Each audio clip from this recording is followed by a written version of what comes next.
Jadi memilih peluang usaha itu ada tiga cara. Yang pertama, cocok dengan diri kita. Kecocokan ini tentunya kita memerlukan daripada skill kita, kemudian kepribadian kita sesuai dengan hobi dan minat kita. Artinya yang kita sukai ya atau yang kita minati itu akan menjadi peluang kita untuk usaha. Misalkan uh, hobi kita, jadi hobi kita itu bisa sebagai peluang usaha. Seperti saya contohkan kemarin, misalkan hobi kita adventure ya atau petualang, bisa juga kita membuka usaha terkait dengan peralatan atau perlengkapan terkait dengan cinta alam ataupun petualangan. Dan kemarin saya juga lihat daripada marketplace terkait dengan outdoor atau perlengkapan daripada adventure atau petualang itu sangat banyak sekali dan harganya juga kompetitif, kualitasnya pun tidak jauh beda dengan yang offline. Kita bisa buka toko online sepertinya gitu ya. Jadi untuk itu, untuk poin yang pertama kita mesti mengenali ya kemampuan kita itu sebenarnya apa gitu ya. Sehingga kemampuan kita, skill kita ini bisa nanti dijual atau dipromosikan sehingga dapat menjadi income yang lebih daripada yang sekarang. Itu yang pertama. Yang kedua terkait dengan akses ya. Jadi mungkin kita punya jaringan, mungkin kita punya lingkungan pendukung gitu ya. Contoh kasus yang kemarin Rizky itu terkait dengan penjualan sofa ya atau bantal atau guling yang terkait dengan foam ya. Itu dia mempunyai jaringan, yaitu mungkin orang tuanya sudah lama bergelut di bidang foam ini ya, apa busa ini, makanya dia tinggal meneruskan apa yang dirintis oleh orang tuanya. Kemudian lingkungan pendukung juga bisa, misalkan lagi-lagi ketika kita di lingkungan pendukung kita suka berolahraga ya, bisa nanti beberapa akses bisnis terkait dengan keperluan olahraga gitu. Yang ketiga terkait dengan potensial ya. Jadi sekiranya sekarang ini yang lagi potensial apa, jadi yang lagi tren apa ya, sehingga ketika potensial yang tren saat ini itu lebih cepat diterima oleh masyarakat. Jadi share pasarnya adalah yang lebih tren masa kini. Untuk yang nomor 3. Kemudian kita ketahui kita sendiri terbagi jadi dua, yaitu ekstrovert dan introvert ya. Introvert adalah orang yang tertutup terhadap pergaulan atau membatasi diri pergaulan. Itu introvert. Untuk ekstrovertnya adalah orang yang terbuka terhadap pergaulan. Di dalam bidang usaha, tipe-tipe yang ekstrovert barangkali ini tidak menghadapi keluhan atau tantangan yang berarti dibandingkan orang yang introvert. Karena apa? Karena tentunya orang ekstrovert itu mudah bergaul. Kalau mudah bergaul berarti bisa membicarakan atau mempromosikan daripada produk yang dimiliki. Berbeda dengan orang yang ekstrovert atau orang yang tertutup tadi, ya, artinya cenderung tertutup dan sulit bergaul dengan orang lain. Nah ini yang kita mungkin create ya. Nah untuk tipe 2 ini, extrovert introvert ini bukan pilihan kita kan, ini sudah takdir dari Maha Kuasa ya. Jadi nanti kita kenali kita diri sendiri bahwa kita ini introvert atau extrovert. Artinya kalau yang kita membuka terhadap pergaulan, open minded gitu ya, sama aja sama siapa saja bisa bergaul, berarti extrovert. Tapi kalau orang yang tertutup, terus membatasi diri pergaulan, terus kuper, ya terus bicaranya juga kurang banyak terkait dengan komunikasi, ya kita termasuk daripada introvert. Coba kita di dalam kuadran ini, kuadran 1 ini kita namakan dominan, kemudian kuadran yang kedua kita namakan populer, kuadran 3 kita namakan dengan tenang, kuadran keempat kita namakan dengan konvensional. Kuadran 1 ya, ini introvert dan dominasi ya. Tipe manusia daripada manusia kuadran 1 adalah manusia dominan ini adalah yang pertama memiliki motivasi kuat untuk mengejar prestasi. Yang termasuk daripada kuadran 1. Kemudian perilaku selalu berorientasi kepada hasil dari suatu pekerjaan. Jadi pokoknya hasilnya ini orientasi pada hasil ya, tidak proses lagi gitu ya. Menyenangi tantangan. Untuk berhasil, mereka bersedia bekerja keras, kurang peduli pada lingkungan dan pergaulan, tidak banyak bicara, tidak serba cepat dan praktis, langsung ke sasaran, menyukai kebebasan, tidak suka diatur orang lain, bebas berkreasi, bebas mengembangkan diri, menginginkan kekuasaan. Jadi ini tipe manusia yang D. Jadi tipe-tipenya seperti ini ya. Nanti kalian termasuk tipe yang mana gitu ya. Nah, kalau yang tipe yang D ini dinamakan kelompok usaha kreatif. Bidang usaha yang cocok adalah makanan, minuman, kerajinan, penerbitan, mainan anak-anak, dan lain-lain. Jadi yang merasa tipe D ini, berarti dia cocok bidang produksinya atau bisnisnya adalah di bidang makanan, minuman, kerajinan, penerbitan, mainan anak-anak, dan lain-lain.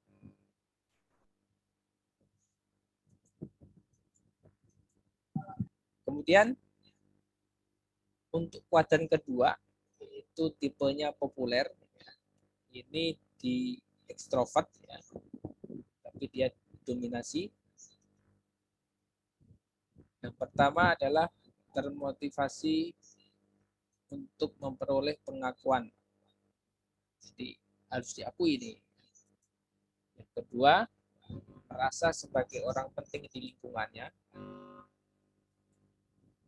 Kadang-kadang kurang waspada atau sedikit lah gitu. Keempat, menginginkan popularitas, mencari pengaruh, menginginkan prestis. Ini diksinya gede. Jadi kuadran yang kedua ini mengendaki kebebasan, menyenangi pergaulan, pintar bergaul, tidak segan-segan menolong orang lain, memotivasi siapapun yang untuk mencapai kemajuan, bicara baik antara pribadi maupun di depan publik, senang menggali ide. Wah ini yang orang yang atau visioner gitu ya. Nah, pada kelompok tipe populer ini cocok usahanya dalam bidang konsultatif. Yang misalkan adalah jasa konsultasi, kursus-kursus, pusat kebugaran, dan olahraga dan perdagangan. Jadi bersifat konsultatif ya. Itu untuk yang tipe populer atau tipe P. Kuadran yang ketiga, manusia tipenya tenang atau tipe T ya. Yang pertama terdorong oleh motivasi persahabatan. Jadi ini mungkin terdorong dari temannya atau lingkungannya gitu ya. Motivasi saling menghargai, senang dan pandai bergaul, tidak mempunyai ambisi besar dan mencapai prestasi apapun, senang dan pandai bergaul, semuanya diserahkan biasa-biasa aja, B aja gitu ya. Pokoknya tenang, kalem, ramah tamah, tidak sombong, tidak angkuh, mudah diajak berdiskusi dan berkonsultasi, bukan memiliki tanggung jawab dan tantangan yang bervariasi, pokoknya mainnya aman aja ya. Contoh untuk bersosialisasi. Senang bergabung dengan kelompok orang banyak, berpartisipasi sebagai anggota. Ini follower aja berarti ya. Lebih menyukai sistem yang sudah mapan. Jadi berarti tinggal jalanin aja gitu ya.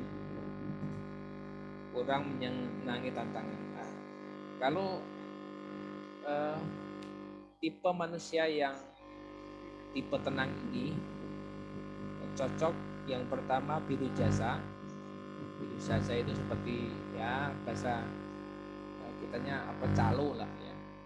Biru jasa, biru teknik, fotokopi dan penjilitan, kemudian sablon pesanan, kontraktor, jasa perbaikan, rumah kos, salon kecantikan, keakinan dan lain. Artinya yang ini adalah tingkat resikonya itu rendah dalam bisnis ataupun peluang usaha.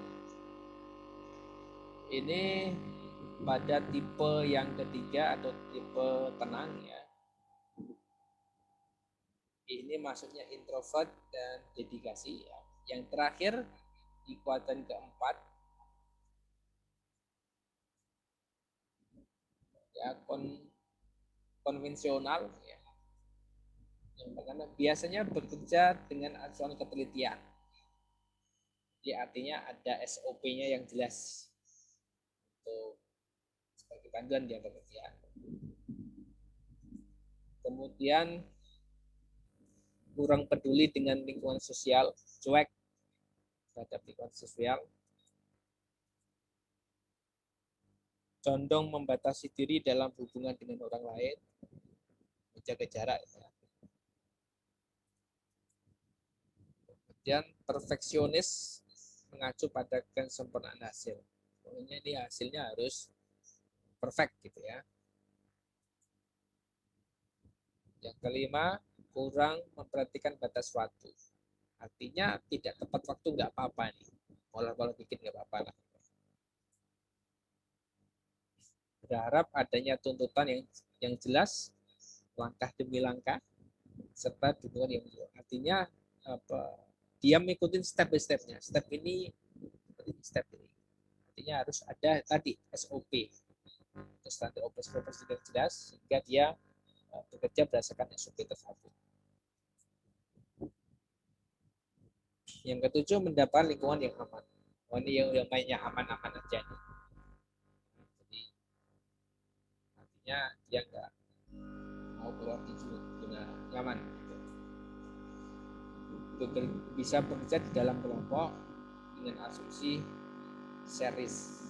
Artinya dia mau bekerja kelompok tetapi risikonya ditanggung bareng-bareng.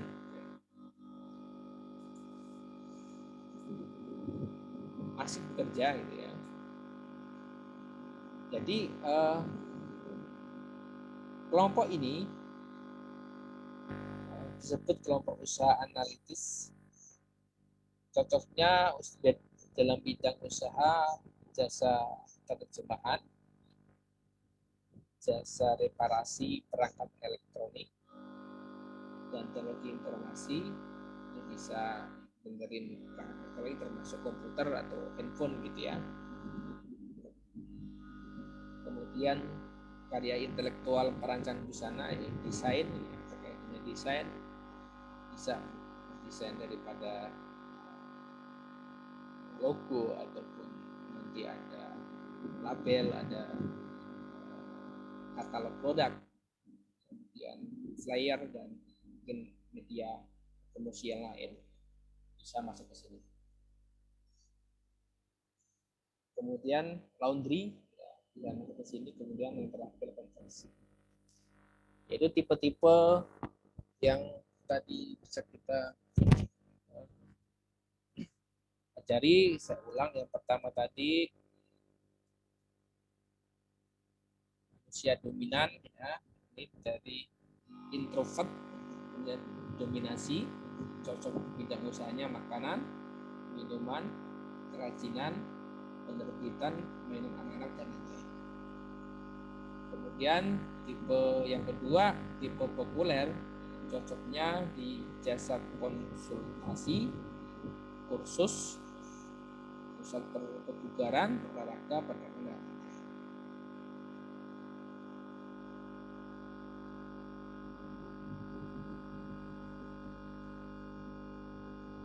Yang ketiga, biro jasa, biro teknik, fotokopi, sabun pesanan, kontraktor, jasa perbaikan rumah kos, salon kecantikan, dan lainnya. Terakhir tadi tipe konvensional, bidang usahanya yang analitis, yaitu jasa terjemahan, jasa reparasi, jasa perbaikan elektronik, misalkan komputer atau HP, kemudian desain, laundry dan konveksi. Jadi nanti kalian pilih kira-kira saya cocok di kuadran mana gitu ya, sehingga kalian tepat untuk memilih daripada peluang usaha. Nah, bagi yang sekarang sudah punya usaha, kemudian tepat nggak tepatnya kalian nanti ukur sendiri. Tapi kalau sekarang punya usaha sudah menghasilkan, berarti sudah tepat. Artinya yang usaha yang tidak tepat adalah usaha yang tidak menghasilkan. Kalau dia itu menghasilkan, berarti sudah tepat. Ini ada quote, itu ketika satu pintu tertutup, maka pintu lainnya terbuka. Namun kita seringkali terpaku menyesali pintu yang tertutup itu, hingga tak bisa melihat pintu lain yang terbuka. Ini konsepnya rezeki itu sudah ada yang atur. Kita harus percaya bahwa ketika nanti misalkan kita gagal dalam usaha satu ya, kita coba evaluasi kembali apa kelemahannya, kita coba untuk tukar kembali gitu. Jadi usaha itu memang tidak langsung satu kali jadi besar, enggak. Jadi usaha itu berproses ya. Artinya dari kecil terlebih dahulu, kemudian berproses menjadi besar. Kalau usaha kecil kalian mimpinya sudah untung besar, itu nggak mungkin. Artinya kalau kita mau dapatkan view, nggak mungkin kita pakai umpan teri. Artinya kalau kita mau untung besar ya modalnya pasti besar. Mungkin minggu depan kita akan berbicara terkait dengan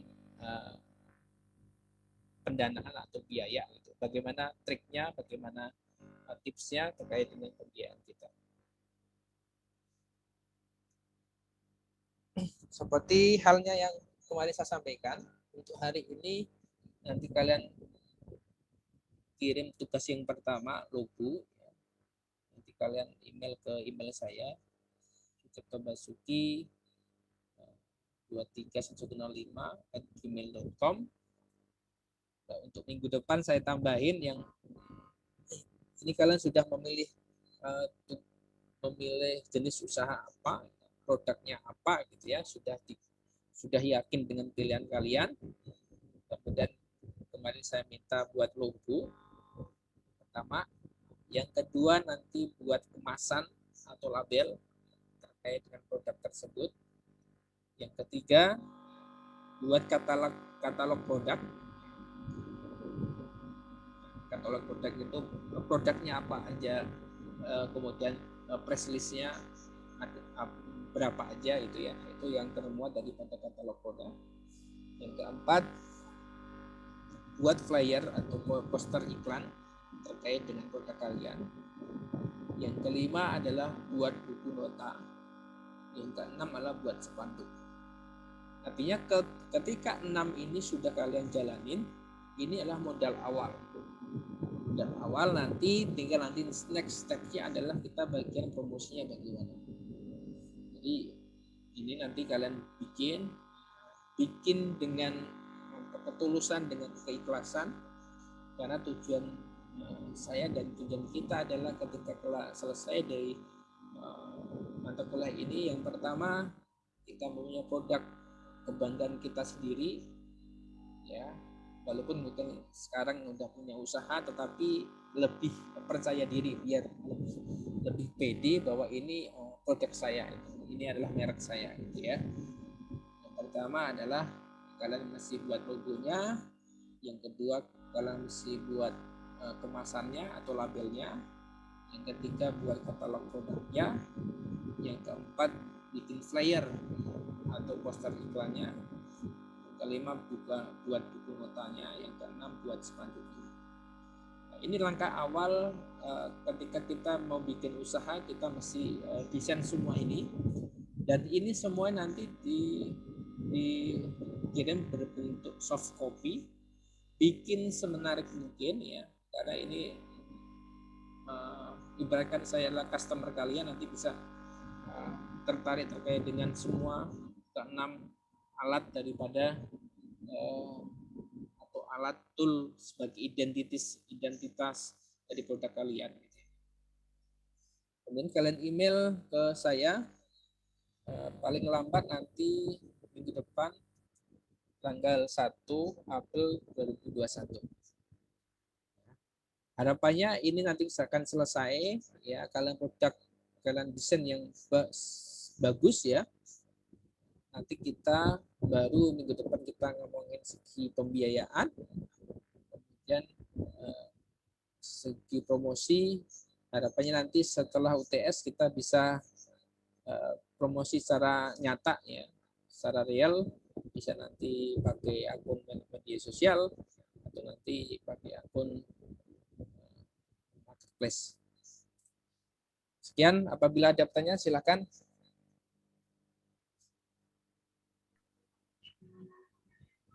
Pak, mau nanya Pak. Silakan. Coba yang tadi Pak, yang poster iklan itu. Kalau poster iklan itu, misalkan kita screenshotin produk kita yang ada di marketplace itu nggak apa-apa Pak? Yang ini ya. Jadi biasanya untuk poster atau flyer ini yang nanti akan diposting di Instagram atau di media sosial kita. Iya, kalau cuma sekedar kita, ini kan tugas siapa ya? Maksudnya kita kirim, kita cuma screenshot aja gitu. Maksudnya kan kita udah ada produk nih di marketplace, cuma kita screenshotin aja gitu. Bisa nggak Pak? Ya diolah dikit lah ya. Itu kan produknya sudah ada. Kemudian dikemas apa flyer lah gitu ya. Kira-kira gitu. Oke Pak, siap. Makasih. Pak, mau nanya Pak, Silakan. emang harus produk aja Pak ya? Nggak bisa jasa segala apa gitu Pak? Oh, jasa bisa. Oh jasa bisa. Jasa bisa. Soalnya di sini ada kemasan gitu. Cuma gini, kalau jasa memang nggak ada kemasannya. Iya, nggak ada. Ya, tapi ada katalog produknya ada, kemudian ada apa flyernya ada, Iklan buku ada. notanya ada. Ada ya. Gimana itu, Pak? Nggak apa-apa. Jadi untuk jasa berarti poin kedua nggak ada. Cuma 1, 3, 4, 5, 6. Oh ya, masih Pak.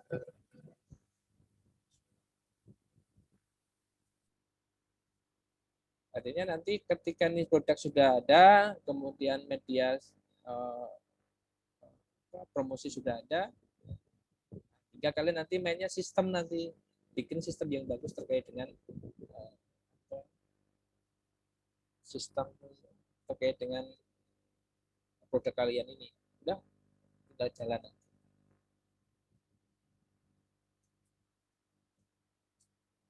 Masih ada 6 menit, silahkan.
Oke, kalau nggak ada, barangkali nanti. Pak, Ya. Pak, bukannya kemarin tugasnya 1 minggu nih buat logo, minggu selanjutnya buat selanjutnya flyer atau kemasan. Itu kok batas waktunya 1 April? Harusnya nih minggu ini sudah logo dikumpulkan. Berarti logo aja kan Pak hari ini? Maksudku hari ini, bukan semuanya kan? Hari ini untuk logo aja kan, hari ini kan schedule-nya untuk logo kan gitu. Ya. Oke, makasih.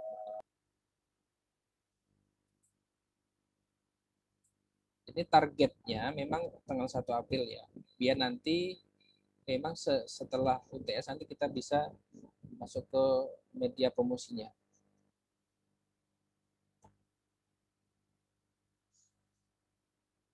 Oke, ada lagi pertanyaan?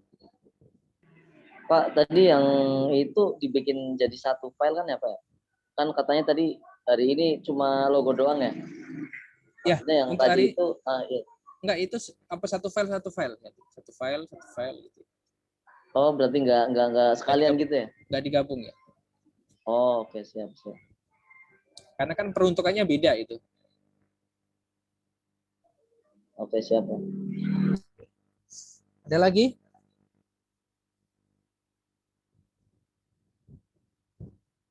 Oke, kalau nggak ada barangkali cukup sekian. Terima kasih, mohon maaf.